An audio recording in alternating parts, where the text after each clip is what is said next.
Bonjour à tous, bienvenue sur cette nouvelle vidéo de la chaîne Cheese Code.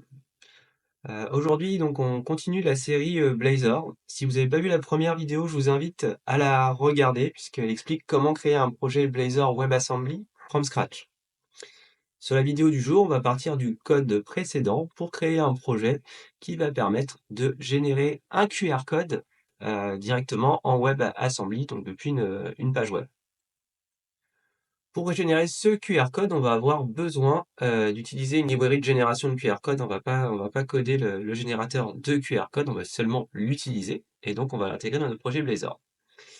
Donc, cette librairie qui permet de générer des QR codes, elle s'appelle QR Coder. C'est un projet open source réalisé en C# que vous pouvez utiliser donc dans Blazor WebAssembly, mais vous pouvez l'utiliser dans d'autres technologies liées à .NET, hein. Vous pourriez l'utiliser en MAUI par exemple, en WPF ou tout autre techno .NET.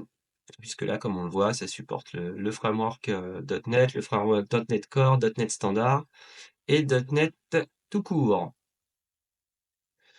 Donc, on se rend dans Visual Studio Code avec notre projet ouvert, hein. Alors, pour le moment, on est sur le même projet que sur la première vidéo, hein. J'ai juste renommé le nom du projet pour avoir quelque chose en lien avec la vidéo. Mais si on regarde la page, on est vraiment sur un Hello World basique, hein, comme on avait tout à la vidéo précédente.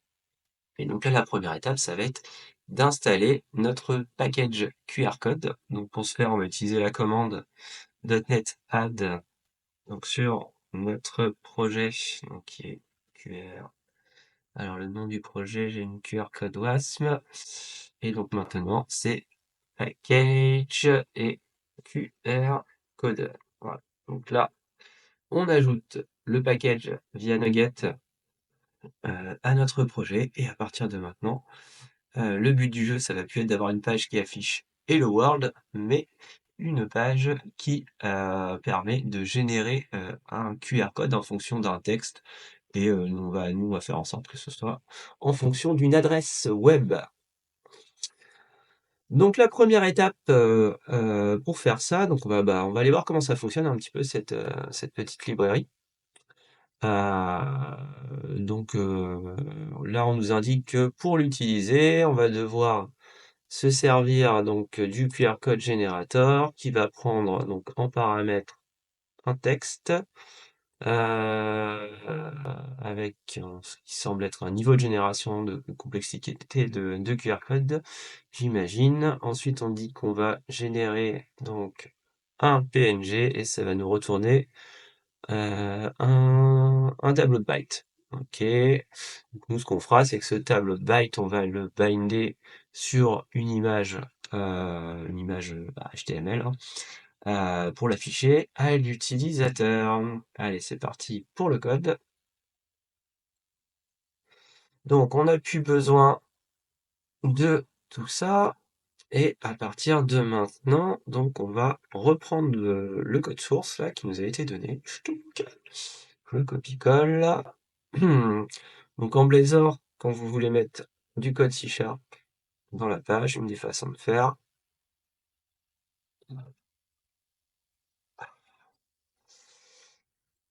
Une des façons de faire, ça va être avec la balise code, hein, on peut mettre le code de cette façon. Ensuite, je vais avoir besoin donc d'un using. Hop, ça. Alors, c'est vrai que moi j'ai plus l'habitude de faire du C# dans Visual Studio tout court que VS Code, mais là je me force à utiliser VS Code parce que pourquoi pas. Donc, ce qu'on va faire, c'est que on va se rajouter, pour le moment, on va faire quelque chose de vraiment très basique, hein. Un QR code générateur, et à la fin, je vous montrerai comment est-ce qu'on peut faire quelque chose d'un petit peu plus joli avec Tailwind. Hop. Donc, ce qu'on va faire, c'est que, va falloir qu'on récupère le texte de l'utilisateur, donc on va avoir besoin d'un input. Un input pour ça. Hop. Avec donc une placeholder, notre URL.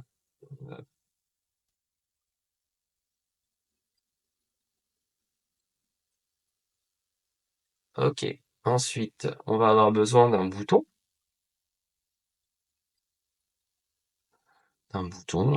qui va permettre de lancer l'action de génération. Hop, donc générer un QR code et ça va être à peu près tout pour notre HTML. Là, on n'a pas besoin de plus. Alors si on aura besoin d'un plus, hein, parce que ce que j'ai dit en début de vidéo, on aura besoin d'une image pour afficher le QR code.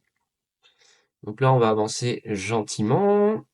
On va avoir besoin, donc j'ai un input, j'ai un bouton. Cet input, et ben, va falloir binder l'entrée de l'input pour pouvoir la récupérer en C#. Donc ce qu'on va faire, c'est qu'on va rajouter une URL, hop, et on va la binder directement. C'est vrai que je trouve que la syntaxe, enfin, pour avoir fait pas mal de développement en XAML, etc., je trouve que la syntaxe Blazor, elle est quand même vachement plus sympa que la syntaxe XAML. Donc là, j'ai mon URL qui a été bindé, donc après, on va pouvoir l'utiliser. Bah, je vais même l'utiliser tout de suite, comme ça. Hop, on est bon. Ensuite, qu'est-ce qu'il nous faut? Bah, il va falloir qu'on combine l'événement click. L'événement click, donc on va avoir besoin d'une méthode pour ça. Donc là, le code que j'ai copié un petit peu comme un malotru tout à l'heure, hop, faut qu'on le mette dans une méthode pour qu'on puisse l'appeler. Donc voilà, hop. Et là, normalement, mon formateur de code devrait commencer à être un poil plus content, parce que j'arrête de faire n'importe quoi. Tac. Donc maintenant, faut qu'on combine le click, hein. Donc la syntaxe, arrobas, donc c'est pas click, c'est onClick. On va lui dire qu'il faut aller chercher la méthode qui s'appelle generate QR code. Voilà. Ensuite, de quoi on va avoir besoin? Donc, c'est cette image là. Pour le moment, l'image on la met dans un tableau de byte. Moi, je vais en avoir besoin. Il va pouvoir la stocker pour qu'ensuite l'interface graphique puisse y avoir accès. Donc, on a un byte array. Donc, QR code image. Tac, on enlève la déclaration. Tac. Et donc ensuite, non, je dis une bêtise. Get graphics, ça renvoie quoi? Un byte d'array.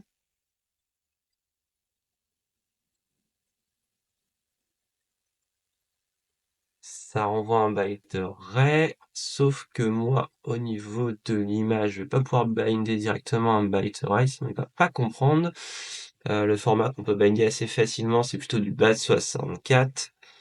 Donc, PNG bytecode, bon, j'imagine qu'on va pouvoir. Tac, tac, tac, ça renvoie quoi ça?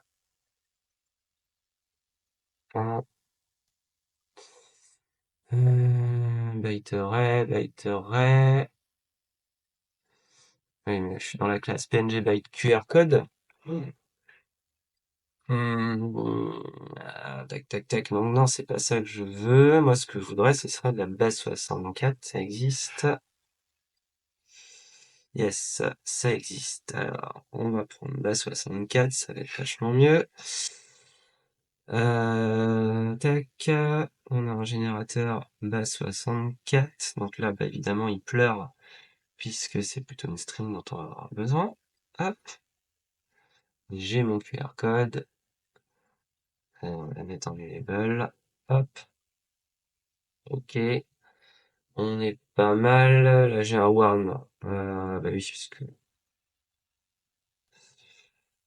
Is new empty URL. Donc si on n'a pas fourni d'URL, on fait rien. Comme ça, on n'a plus de warn.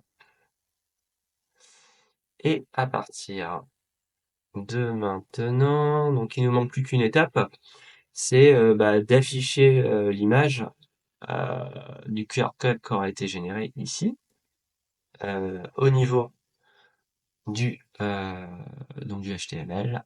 Et donc on va faire quelque chose de conditionnel.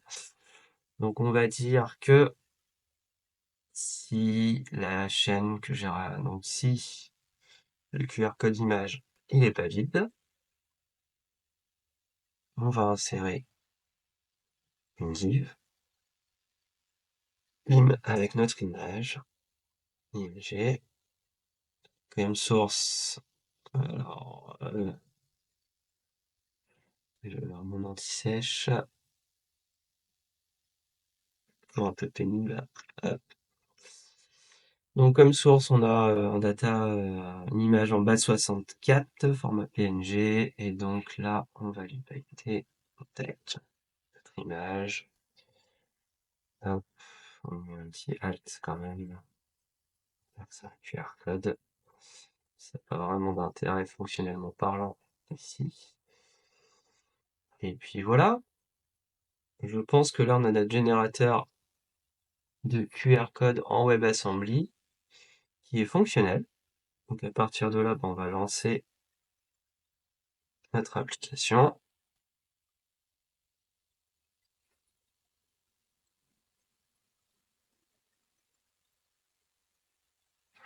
Hop, donc ça a l'air prêt. On teste, l'application se lance. J'ai l'URL, générateur de QR code. Allez, on va tester avec le bloc de la chaîne directement. cheesecode.fr. Hop, donc là, cool, j'ai bien un QR code qui apparaît. Ce qu'on va faire, c'est qu'on va aller un tout petit peu plus loin. Je vais utiliser avec mon smartphone pour vérifier que quand on scanne, ça fonctionne. Tac. Un peu géant ce QR code. Et voilà. Et donc là, hop, ça fonctionne. On arrive bien sur le blog de la chaîne. Ok, donc ça c'était l'étape, le gros du fonctionnel. Maintenant, on va essayer de rendre ça un tout petit peu plus joli. Et donc là, ça va plutôt être avec la magie du montage. En très très rapide quand même, je vais utiliser donc la librairie qui s'appelle Tailwind CSS, qui permet de faire des choses et gagner beaucoup de temps quand on veut faire du graphisme en web. Donc cette librairie, elle s'installe non pas avec Nugget, mais avec NPM. Je l'ai déjà installé dans ce projet-là. Ce que je vais faire maintenant, donc, c'est que donc dans ma page index.html, j'avais référencé cette librairie. Je vais juste commenter. Hop. Ensuite, je vais arrêter le run. Et donc maintenant, on va remplacer le HTML qu'on a ici par quelque chose qui va être un peu plus sexy. Donc il n'y a pas de changement au niveau du C#. Là, c'est vraiment que du HTML qu'on va modifier. Tac. Et donc ce petit bout de code HTML, je le remplace par quelque chose avec un peu de Tailwind un petit peu partout. Tac, tac, tac. Lui, il n'est pas content parce que c'est pas la bonne chaîne. Voilà. Hop, hop, hop, à savoir que là, je demande à Tailwind quand je vais compiler de parcourir toutes mes pages Razor pour savoir s'il y a des choses à inclure ou pas. Dans le CSS final, donc qui est le CSS tailwind.css, ça il est généré à la compilation. Et donc pour faire ça, peut-être que je ferai une vidéo dédiée sur ce sujet. J'ai rajouté donc une étape qui permet d'exécuter une commande npx. Et donc là, je lui dis que Tailwind, à partir de ma CSS ici, va générer ça. Et donc maintenant, on va regarder ce que ça donne. Tac. Alors, hop, je vais lui laisser un titre moche quelque part. QR code. Donc là, bon, le niveau fonctionnement, on est sur la même chose. Voilà, il n'y a pas de changement, c'est juste que c'est plus agréable à regarder. Qu'est-ce qui s'est passé sur ce titre? Titre, bah, j'ai laissé un vieux titre tout à l'heure. Hop.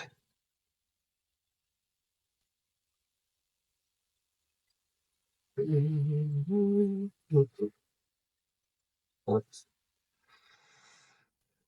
Donc, ce qu'on peut faire pour changer, c'est que là, on va prendre la librairie QR code, on génère, et voilà. Donc, j'espère que cette vidéo vous a plu. La prochaine étape sur la série vidéo Blazor, bah, c'est qu'on va voir comment est-ce qu'on peut héberger ce service de minimaliste de génération de QR code gratuitement sur GitLab.